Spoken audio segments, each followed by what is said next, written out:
Hello class, today we're going to start our drawing of the bubble. So you're going to need a white pencil, a lid from a Clorox wipey container to use as a tracer, a black piece of paper, a quarter sheet of paper actually that I've already cut for you, and possibly a handheld sharpener. My electric sharpeners are amazing at giving colored pencils a good point, especially since they break so easily. But sometimes it's nice to have a handheld sharpener at your table so you don't have to hop up and run across the room to sharpen your pencil. All right, so first thing you're gonna do, draw extremely lightly. When you trace this bubble, we're gonna be adding in layers of color. You need to draw the very first circle around the tracer very lightly. Just barely touch your paper. Make sure I can see the line. Make sure it's creating a line and it's not so light that you can't see it. There we go. And you can see in some areas it's extremely light. That's okay. We can work with that. All right. So once you have very lightly traced your tracer, the next thing we're going to do is we're going to create 4 spots of dark, medium, and light tones of the white pencil. We're going to choose our spots. What we don't want to do is have our spots be perfectly symmetrical across from each other. In other words, I don't want a spot here and here across from each other, like a plus sign. Don't make your spots where there's one here, here, here, and here, where they're directly across. Bubbles aren't perfect. We want some off-center white spots. So I'm going to say, if that's the top and the bottom and the side, I'm going to go off-center a little over here for one spot.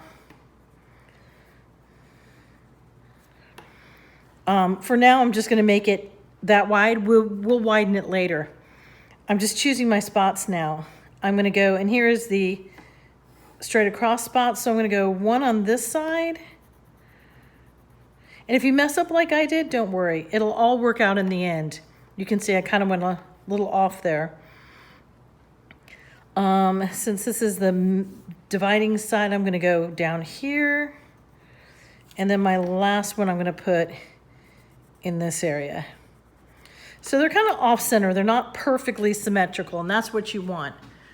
All right, so now when you're looking at this paper, you can already see one thing that draws your eyes is that on this pale circle, there are 4 bright pops of white color. We're gonna add to this. Right now, we have dark and we have light. We wanna throw in some medium tone, and here's how we're gonna do that. You're not going to see it get drastically dark. You're just going to have to keep going back and forth over this to lay as much color as you can down on your paper. That spot, and you can widen it a little if you'd like. That spot, you want to just go over it and over it and over it as much as you can. Back and forth. Your pencil does not leave the paper. All right, so you want that to be, look how drastically white that is compared to these. We're gonna do the same thing to the other ones. All right, so here is basically what we're gonna do. We've got our spots.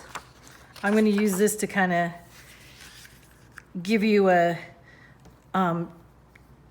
general demonstration of what we're gonna do. Let's say that this is the edge of our bubble. We want dark, medium, and light. And the light's kind of already there. You don't really have to do anything to it. Let's make that a little bit darker. But what I want you to see is that there's 3 distinctive shades of white: dark, medium, and light. Now, we don't want them to look as choppy as this. We want to blend that. And the way you basically use your pencil as a blender, and the way that you do that is by going into the middle of the dark and making a short cat whisker. And then keep getting longer, keep getting longer, keep getting longer, and you blend it out. You don't want to touch the paper both ways like you did to make it dark. Back and forth, pencil never leaves the paper. You want to put it in the middle and go one quick brush stroke or pencil stroke out. Short, longer, longer, longer.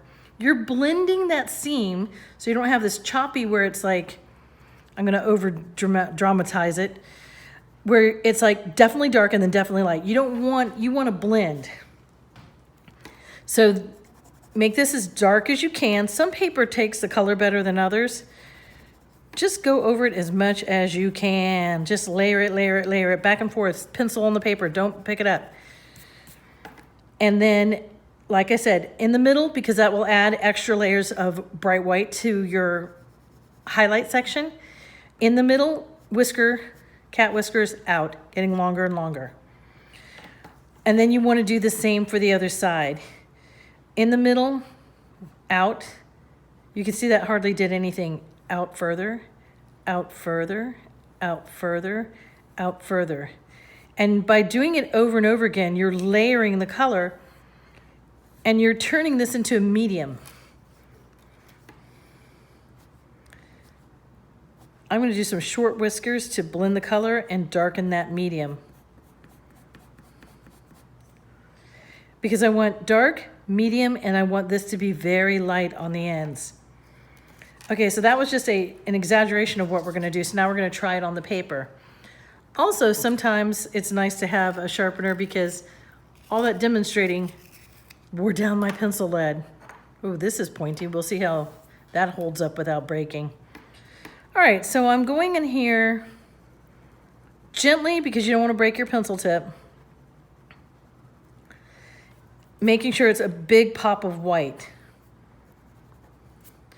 Now, in the middle, short cat whisker, a little longer, little longer, little longer. I'm like trying to drag the dark color out to the sides.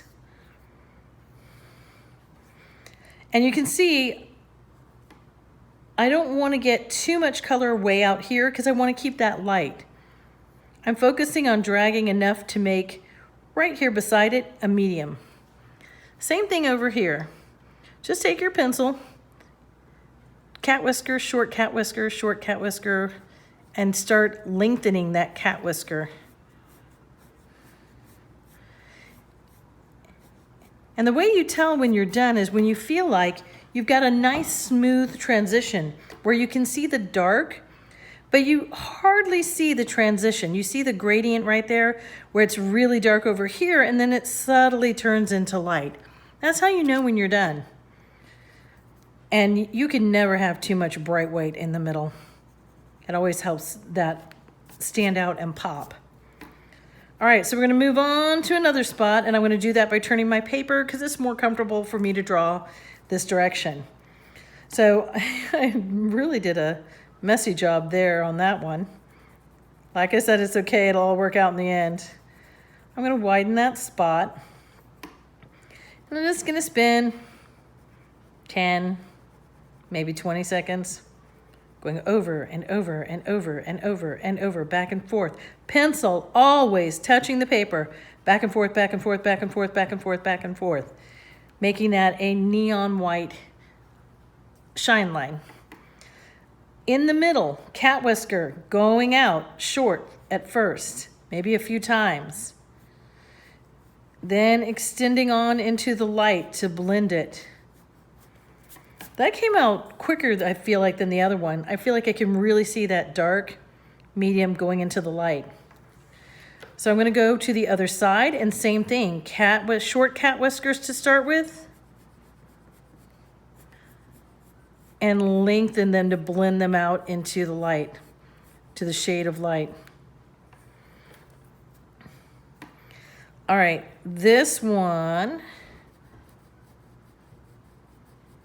Gonna darken this white. I'm ending up kind of, that's where I originally had it, but I feel like I need more room.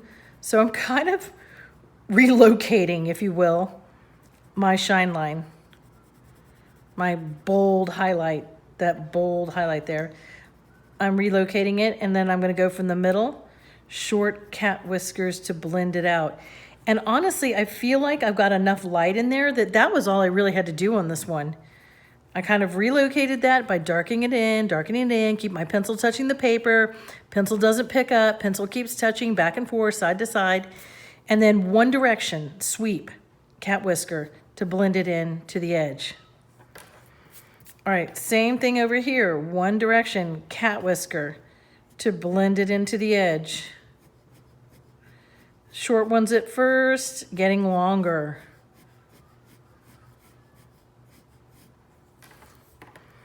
All right, one last one to do. Let's get this guy.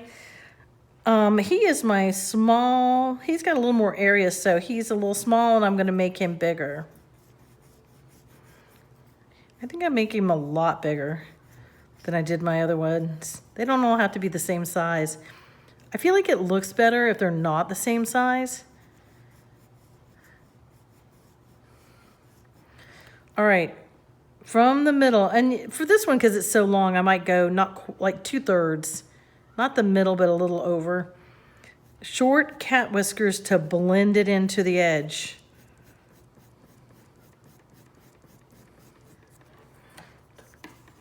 Same thing, and I feel like I probably hit that too much. See if I can darken this a little to just distract from, I have mostly all medium there. It'll all work out. I'm gonna do really short cat whiskers because I wanna keep a lot of that light. So really short cat whiskers just to blend it. Get rid of that harsh edge. All right, and then just check it and make sure you may, especially when you're blending out, you are kind of dragging that color out to the medium. So you may need to go add another pop of white to make it stand out.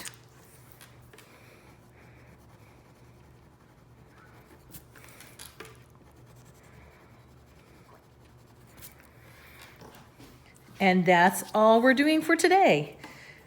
When you check your work, I'll be walking around the room to look at your work and give you any tips if you've got, need to smooth out your transitions.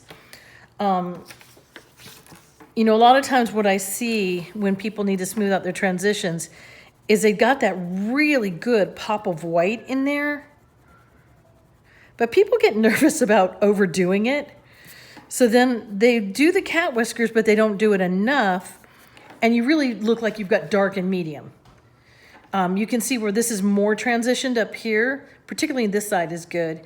This is dark, that's your medium going off into your light. This looks like all dark and light. So if I come around, most likely what I'm gonna have you do is add some more cat whiskers to smooth it out. Short cat whiskers. And after you add the cat whiskers, it never hurts to go back in and pop some more white in there. All right, ladies and gentlemen, have fun.